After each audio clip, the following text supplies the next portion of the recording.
I can't describe what I am. I'm human, I know that, but there's something else there, something incredibly disturbing. It's not like I'm possessed by anything spiritual or I'm part alien or anything like that.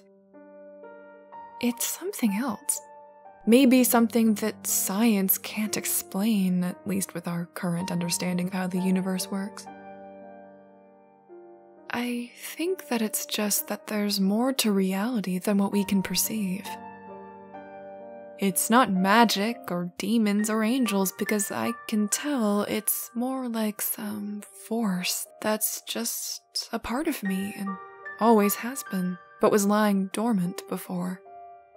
Maybe all humans have the potential to awaken and become what I am.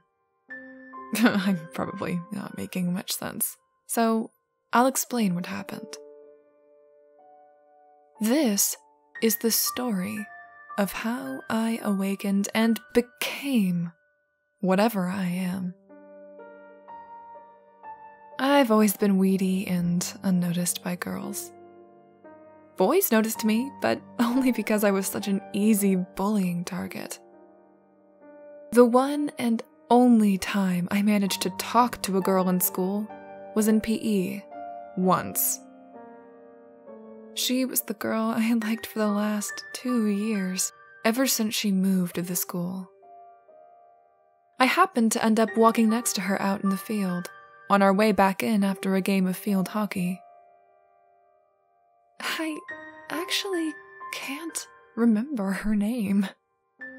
I only remember Martin's name, as he played an even bigger part of my awakening.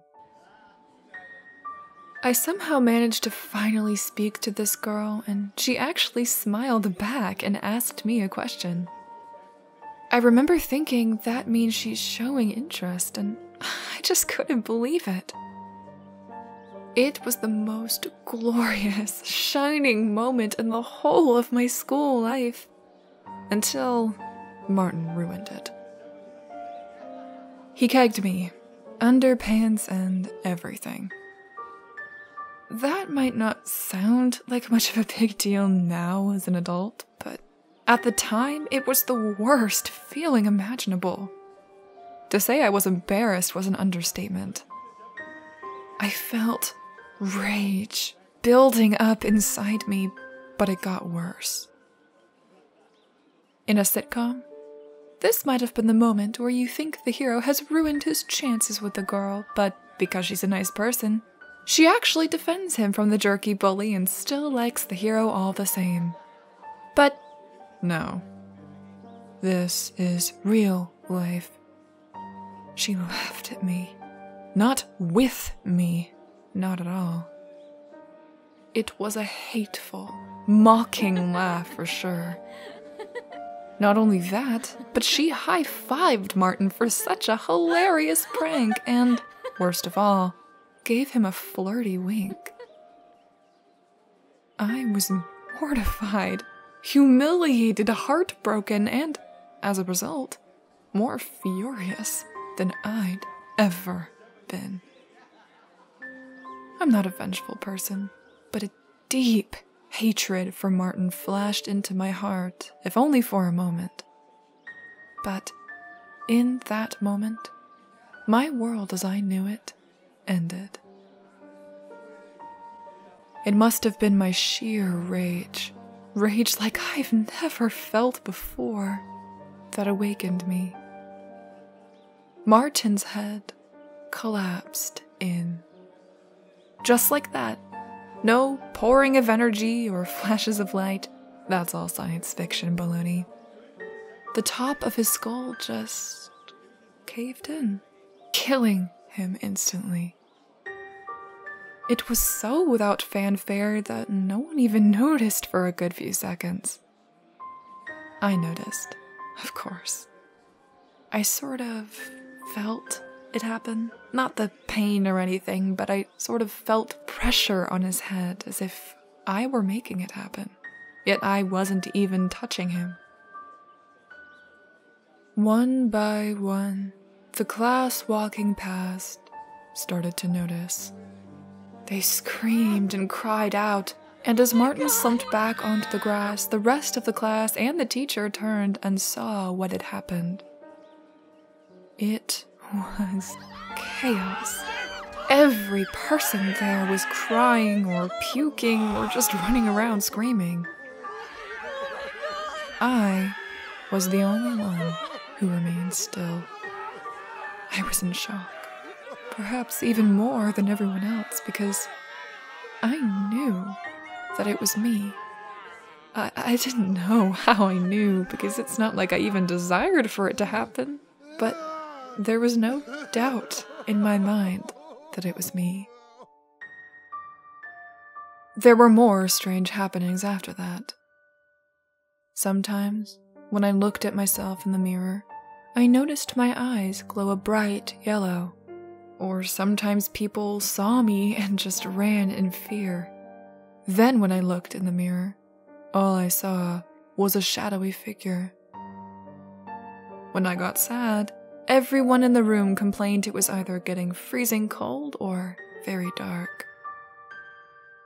When I got angry, someone nearby started to choke or double over in pain or just start screaming for no reason. Those things still happen to this day, just a lot more. As I got older, it only got worse. My friends and family members started to notice that strange things were happening around me. Quite a few of them died in horrible ways. I moved to a new city and kept to myself, never making any friends and working from home. That was a couple years ago. These days, it's so bad that I realized I couldn't be around anyone ever again. Not when every time I speak, the words come out as ghostly wails. Or when I eat something nearby, the walls disappear as if being eaten as well. All dogs bark at me so angrily, and cats try to claw at me. If I laugh, then everyone around me cries, as instant depression comes over them.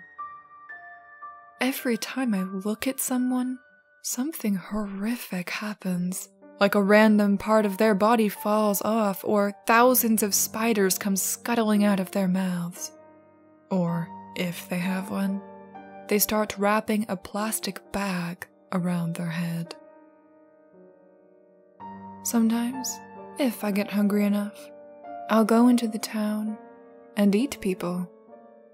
I can expand my mouth large enough to stuff someone inside.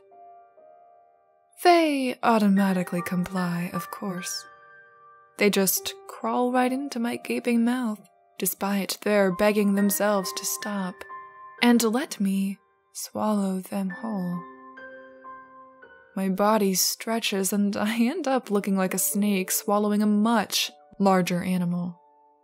I digest them pretty quickly. Oh, and I eventually realized that I can pass this condition on.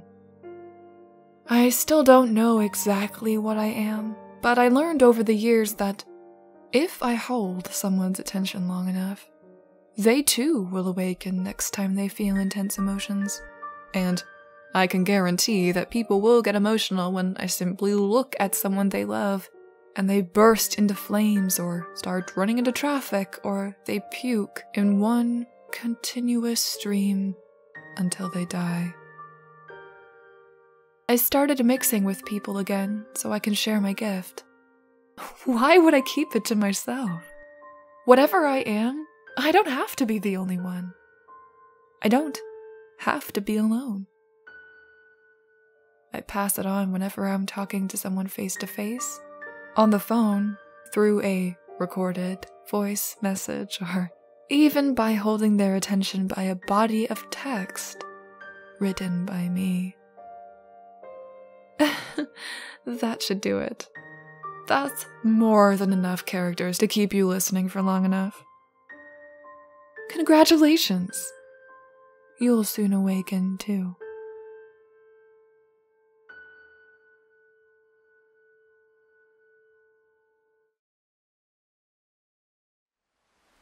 A huge, huge thank you to all of my poltergeists.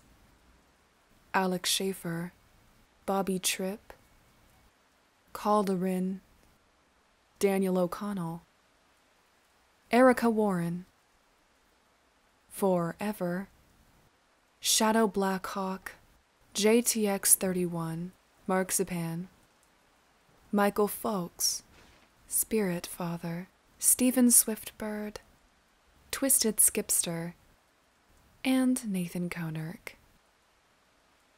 Your donations and continued support are so appreciated. So, as always, thank you. From the very bottom of my heart.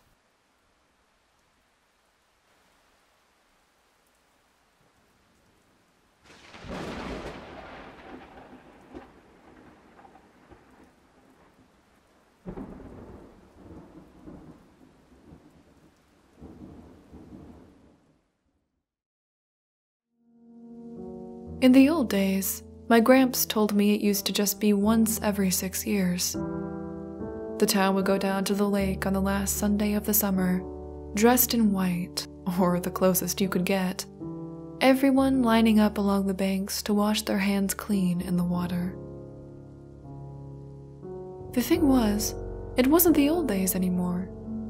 Grandma told me things started going wrong in the gaps between those 6 years. It was something you stayed away from, the current always tugging you back, a warning. And somebody's daughter, sister, lover, cousin would never be seen again.